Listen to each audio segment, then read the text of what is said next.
लगभग 800 रन मारने के बाद भारत मैच हार गया। 5 शतक मारने के बाद भारत मैच हार गया तो समीक्षा होना तो बनती है। लोग समीक्षा करने लगे, भारतीय टीम की स्थितियों को चेक करने लगे।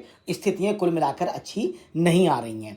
इतने बड़े स्कोर के बाद, मजबूत टीम के बाद भी मैच को हार जाना और इतना लंबा स्कोर टारगेट देने के बाद उसको डिफेंड ना कर पाना, ये चिंता की बात है। हार से भारत की आगे की राह भी मुश्किल हो गई। जो टेस्ट जीता जा सकता था वो हार गए। हारने वाला टेस्ट जीतना कितना मुश्किल होगा ये बताने की आपको ज़रूरत नहीं है। आप जानते हैं 2 जुलाई से फिर से दूसरा टेस्ट मैच हो रहा है। वहाँ का रिकॉर्ड बहुत ही ख़राब है। भारतीय टीम वहाँ कभी कोई टेस्ट मैच आज तक नहीं जीती है। 4 गेंदबाज को खिलाने की भी आलोचना हो रही है, कुलदीप को बिठाने की भी आलोचना हो रही है और यशस्वी की बहुत ही पुअर फील्डिंग की भी आलोचना हो रही है। क्यों आलोचना ना हो? जीता हुआ टेस्ट हार गए तो हारा हुआ टेस्ट जीतना कैसे संभव हो सकता है? टेस्ट में इंग्लैंड से 5 विकेट की हार भारतीय टीम के लिए सिर्फ एक मैच गंवाना नहीं बल्कि सीरीज की सबसे रणनीतिक चूक साबित हो सकती है। ये वही टेस्ट था जिसे जीतकर भारत सीरीज में बढ़त बनाना सकता था और बनाने की संभावनाएं थी। पिच बल्लेबाजों के अनुकूल थी। इंग्लैंड का गेंदबाजी आक्रमण भी उतना घातक नहीं था, लेकिन भारत इस सुनहरे मौके को नहीं भुना पाया। खराब फील्डिंग और गेंदबाजी के चलते टीम को हार झेलना पड़ी। अब भारतीय टीम को 2 जुलाई को शुरू होने वाले दूसरे टेस्ट मुकाबले में एजबेस्टन मैदान पर उतरना है, जहां वो आज तक नहीं जीता है। भारत ने एजबेस्टन में अब तक केवल 60 टेस्ट मैच खेले हैं, जिसमें उसे 6 में हार मिली है, जबकि एक टेस्ट मैच ड्रा भी रहा है। ये मैदान हमेशा से तेज गेंदबाजों को मदद के लिए जाना जाता है। दुर्भाग्य से बुमराह इस मैच में शायद ना हो। उस स्थिति में हमारी गेंदबाजी का पैनापन निश्चित तौर पर कमजोर हो जाएगा। माना जा रहा है अगले टेस्ट मैच के लिए जोफ्रा आर्चर उधर से आ जाएंगे। एक तो कोड़ में खाजी हम कहेंगे, हमारा धुरंधर बॉलर नहीं खेलेगा और उनका धुरंधर बॉलर खेलेगा। स्थितियां हमारे प्रतिकूल होने की पूरी संभावना बन गई। इंग्लैंड के तेज गेंदबाजी आक्रमण को और धार मिलेगी। इसके साथ ही मार्क वुड जल्दी ही वापसी करेंगे, जिससे आगामी मैचों में इंग्लिश टीम ऑर्चर, वुड और वोक्स की तिकड़ी के साथ मैदान पर उतरेगी। बेन डकैट और जैक करोलर की ओपनिंग साझेदारी ने भारत की गेंदबाजी को कितना बेबस कर दिया ये हम सब लोग देख चुके हैं। भारतीय आक्रमण ने ना तो पर्याप्त दबाव बनाया, ना ही पिच की नमी का लाभ उठाया। ना हवा का, ना मौसम का, ना बारिश का कोई लाभ हम नहीं उठा पाए। और तो और हमने कैच छोड़ के लगभग जीत उनकी पहले ही सुनिश्चित कर दी। बुमराह और सिराज शुरुआती घंटों में प्रभावहीन रहे, लेकिन स्पिन विभाग पूरी तरह अप्रभावी दिखा। इसके अलावा कप्तान शुभमन गिल की कप्तानी पर भी लगातार सवाल उठे हैं। कई मौके पर उनके गेंदबाजी में बदलाव और फील्ड सेटिंग अनुभवहीन जैसी ही लगी। जब इंग्लैंड के बल्लेबाज खुलकर रन बना रहे थे तब भारत ने रक्षात्मक फील्ड लगाकर खुद पर दबाव तो बढ़ाया, लेकिन अब उसका अगला मुकाबला एजबेस्टन में होगा। भारत को सिर्फ अपने खेल में नहीं बल्कि अपने चयन, रणनीति और कप्तानी में भी बदलाव करना पड़ेगा। बात कुलदीप की, क्योंकि कुलदीप अगर नहीं थे तो आखिर क्यों नहीं थे, ये भी एक यक्ष प्रश्न है। इसका जिम्मेदार सीधे सीधे गौतम गंभीर को ही ठहराया जा रहा है। एजबेस्टन में ऑलराउंडर नीतीश कुमार रेड्डी भी बेहतर विकल्प हो सकते थे। नीतीश ऑस्ट्रेलिया में शतक लगा चुके हैं और गेंद से भी विकेट चटकाने में माहिर हैं। भारतीय टीम प्रबंधन के सामने सबसे बड़ी चुनौती एजबेस्टन में अंतिम एकादश चुनने की भी होगी। शार्दुल की क्या छुट्टी होगी या उन्हें गंभीर अपनी दोस्ती निभाते रहेंगे, ये भी भविष्य में देखेंगे। कप्तान शुभमन के निर्णय का बचाव किया, लेकिन 2 जुलाई से शुरू हो रहे दूसरे टेस्ट में उनके चयन को सही ठहराना मुश्किल होगा या गलत, ये भी हमें पता लगेगा। गौतम गंभीर शुभमन गिल का लगातार बचाव भी कर रहे हैं। दिसंबर 2023 के बाद से अपना पहला टेस्ट खेल रहे शार्दुल का तेज गेंदबाजी में अच्छा उपयोग नहीं हुआ। उन्होंने अपनी बल्लेबाजी से भी टीम को निराश किया। 2 पारियों में 20 गेंदों पर कुल 5 रन बनाए। शार्दुल ने मैच की पहली पारी में सिर्फ 6 ओवर और दूसरी पारी में 10 ओवर गेंदबाजी की। उन्होंने और प्रसिद्ध कृष्णा ने बहुत सारी कमजोर गेंदें फेंकी और बहुत ज्यादा पिटने का भी उन्होंने रिकॉर्ड बना दिया।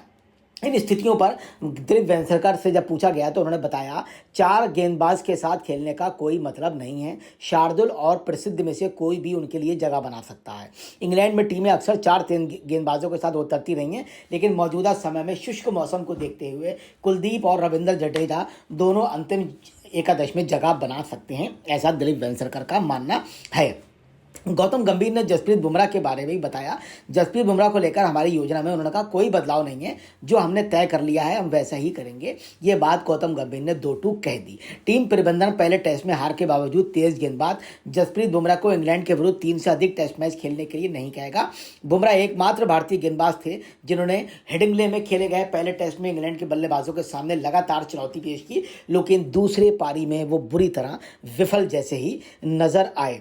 यही वजह उनके कार्यभार प्रबंधन के तहत टीम प्रबंधन ने उन्हें 5 में से 3 टेस्ट मैच खिलाने का फैसला किया था। 4 मैच शेष रहने के बावजूद ये योजना नहीं बदली है, ऐसा गंभीर ने स्पष्ट तौर पर कह दिया है। देखते हैं क्या स्थितियां रहती हैं, लेकिन अनुकूल तो भारत के कम से कम समर्थन में नहीं है। अब हम बात करें जो टेस्ट मैच हारने का दिन था उस बारे में। आपको पता है कि डकैत ने जो पारी खेली वो बड़ी अद्भुत पारी थी। बेन डकैत ने बुमराह की शुरुआती धारदार गेंदबाजी को झेलते हुए सदी हुई पारी खेली। बेन डकैत ने ही एक दिन पहले बुमराह को दुनिया का सबसे खतरनाक बॉलर बताया था, लेकिन वही बॉलर उनका कुछ भी पूरे दिन बिगाड़ नहीं पाया। उनका खेल हाथ और आंख के तालमेल पर आधारित रहा। उन्होंने सीमित फुटवर्क के साथ विकेट के चारों ओर शॉट्स लगाए और दर्शनीय शॉट्स लगाए। कभी लगा वो T20 खेल रहे हैं, कभी ODI और कभी टेस्ट। उन्होंने शतक भी छक्के से पूरा किया, जो बिरले ही लोग किया करते हैं। डकैत ने बेहतरीन बल्लेबाजी करते हुए चौके के साथ अपना छठा शतक पूरा किया। वहीं क्रॉले 65 रन बनाकर आउट हुए। दोनों के बीच 188 रन की साझेदारी हुई और उन्होंने जीत की नींव रख दी। दोनों के बीच 188 रन के बाद चौथी पारी में दूसरे बड़ी ओपनिंग साझेदारी रही। भारत ने जल्दी मुकाबले में वापसी की। एक ही ओवर में डकैत और हैरी ब्रूक को आउट करके भारत ने मैच में थोड़ा रोमांच लाया, लेकिन फिलहाल मायूसी ही हाथ लगी। अब हम बात करें कि किस तरह से हार की स्थितियां पैदा हुई। अगर हम गिल की बात करें तो गिल ने कहा निचले क्रम की बल्लेबाजी में सुधार की ज़रूरत है। शुभमन गिल कप्तान ने ये बात मैच हारने के बाद कही कि हमारा निचला क्रम सक्सेस नहीं हुआ, क्योंकि भारत बहुत मजबूत स्थिति में था और बाद के 5 विकेट आया राम गया राम जैसी स्थिति में गिर गए। इंग्लैंड से हार के बाद भारत के कप्तान शुभमन गिल ने टीम के निचले क्रम के बल्लेबाजों के खराब प्रदर्शन को एक्सेप्ट किया। इसमें आगामी मैच में सुधार की आवश्यकता की बात कही। निचले क्रम के बल्लेबाजों के लचर प्रदर्शन के सवाल पर उन्होंने कहा ये एक ऐसा मुद्दा है जिस पर हमने चर्चा की थी। ये इतनी जल्दी सामने आया, हमें इसे आगामी मैचों में सुधारना होगा। निचले क्रम के बल्लेबाजों को रन बनाने होंगे। हालांकि गिल ने अपनी टीम का बचाव करते हुए कहा ये एक युवा टीम है। बुमराह को लेकर गिल ने कहा दूसरे टेस्ट के लिए उनकी खेल या ना खेलने पर हम विचार कर रहे हैं। अब बात फील्डिंग की। यशस्वी जायसवाल की फील्डिंग जो थी वो बहुत ही निचले दर्जे की थी, 2M दर्जे की थी। भारतीय टीम को जब विकेट की सख्त ज़रूरत थी तो यशस्वी जायसवाल ने एक बार फिर से कैच को टपका दिया, जो टीम को बहुत भारी पड़ा। 149 रन बनाने वाले डकैत जब 57 रन पे खेल रहे थे, यशस्वी ने उनको जीवन दान दिया। उन्होंने भी इसका पूरा फायदा उठाते हुए शतक भी किया और लंबा स्कोर भी खड़ा कर दिया। यशस्वी ने पहले भी कई कैच छोड़े थे। शनिवार को खेले गए मुकाबले के दौरान बुमराह की गेंद पर भारतीय क्षेत्र रक्षकों ने 3 कैच छोड़े और रविवार को 85वें ओवर की अंतिम गेंद पर यशस्वी जायसवाल ने उनके ही ओवर में ब्रुक का कैच छोड़ दिया। इसमें 3 जायसवाल और 1 जडेजा ने कैच छोड़ा। ये स्थितियां बहुत ही निम्न दर्जे की थीं।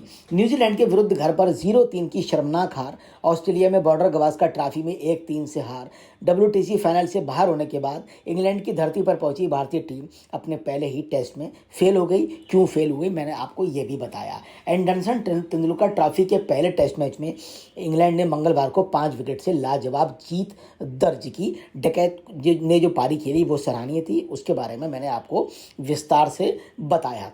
भारत ने पहली पारी में 471 रन और इंग्लैंड ने पहली पारी में 465 रन 6 रन की लीड ली।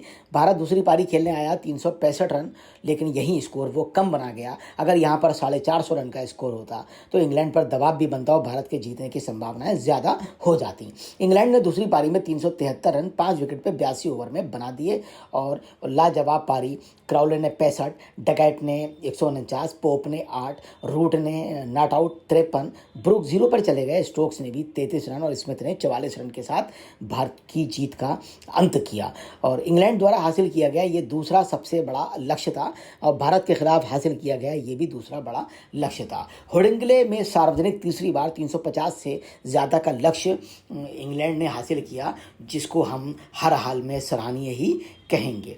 आपको ये भी पता है कि 2025 में खेले गए टेस्ट मैचों की 3 पारियों में बेन डकैत ने 2 शतक लगाए हैं। इस दौरान इस बल्लेबाज का औसत भी 117 रन रहा है। अब स्थितियाँ ये हैं कि हम अगला मैच कैसे जीतें, उसकी प्लानिंग गौतम गंभीर और बीसीसीआई और गिल करेंगे। बुमराह खेलते हैं तो स्थितियाँ अच्छी होंगी, नहीं खेले तो नुकसान होने की प्रबल संभावना है। इसके अलावा अर्शदीप को वो लाएंगे, देखते हैं वो कितना प्रभावी साबित होते हैं। चाइनामैन कुलदीप यादव को लाने के बाद निश्चित तौर पे भारत की स्थितियां मजबूत होंगी।